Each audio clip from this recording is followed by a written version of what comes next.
Do you think that if you make money from something that you love, you'll stop loving it? That's what we're going to talk about in today's Weekday Wisdom.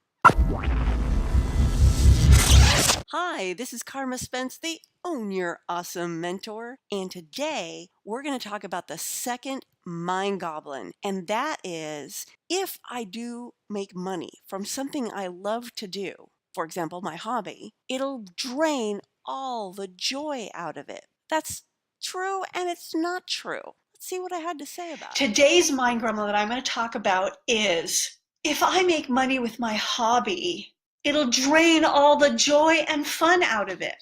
And I have two things to say about that. For one, yes, if you do it wrong, if you monetize your hobby in the wrong way, it most certainly will drain the joy.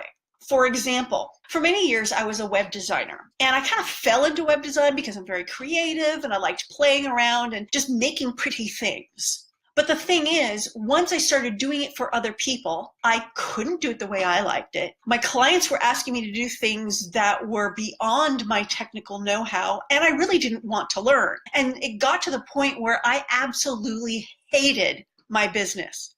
And it all started with monetizing a hobby. I did it the wrong way. And I've monetized several hobbies, and what I've learned is the way to monetize your hobby so that it doesn't drain the joy is to find out where is the kernel of joy in your hobby. What part of that hobby do you love the most? And then protect that kernel. For example, another one of my hobbies is cooking. I love cooking. I love preparing food and dressing it up and serving it to people that I love and care about. And one time I did this full course meal, all Indian food. I was experimenting with Indian cooking, and I made Rogan Josh, and I made samosas, and I made naan, which I will never do again. It's hard. Anyway, I made this beautiful meal, and I invited some friends over to share with it, and they were all so impressed with my cooking. They said, Karma, you should really go into catering. And the reason why I know that catering would be the wrong way for me to monetize that particular hobby is, although I enjoy the cooking itself, the joy that I really get out of cooking is sharing the results of that cooking with people I care about.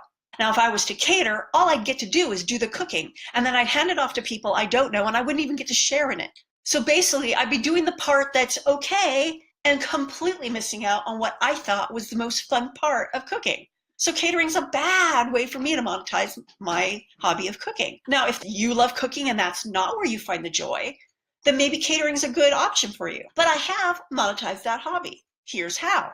I have a food blog, karmascookery.com.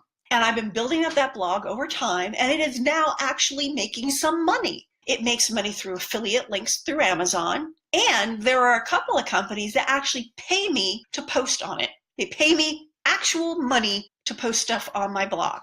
Of course, I have final say on it. I never post anything that I don't think is good or true or something I wouldn't agree with. It's not a lot of money because I haven't really put a lot of effort into monetizing that particular hobby. But see, here's where you have to think about things. Find what about your hobby brings you the most joy and protect it. Do not monetize that. Do not monetize in a way that will take that part out. So, one way to monetize a hobby that can really protect wherever the kernel is through information marketing. And that's what I help my clients with, is I help them create information products like books, like online courses, like webinars, teleseminars, workshops, seminars, retreats, however, basically an information product is a way of sharing the information that's between your ears. You've built up skills, you've built up information and knowledge and skills by participating in your hobby. If someone else wants to get into that hobby, they want to learn those same skills. You can share how you developed yours through an information product of some sort. So if you're interested in this idea of monetizing your hobby through building up an information marketing empire, or even just creating one single information product like a book, then I recommend that you go to karmaspence.com/monetize your hobby and download the 20-minute video in which I talk about the 3 different ways that hobby entrepreneurs earn money. One of them is through information marketing. I talk about the 5-step process of creating your own information product, and I give you several ideas of what types of information products you can create. I've edited it down so it's pure information. I'm not selling anything on the end. It's just plain information. So go to www.carmaspence.com/monetize your hobby and think about how you can monetize your hobby without draining the joy. Well, I hope you found that clip interesting and informative. Remember, you want to protect that kernel of joy because without that kernel of joy, yes, you will no longer enjoy your hobby. Remember, don't box yourself in. Spread your wings and fly. You, yes, you are capable of more than you know. If you enjoyed this video, comment below. Like it on YouTube.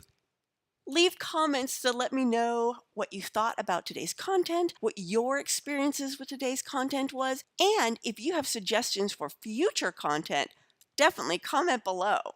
I would love to hear from you. I want to make the Weekday Wisdom something that is valuable and that you look forward to watching.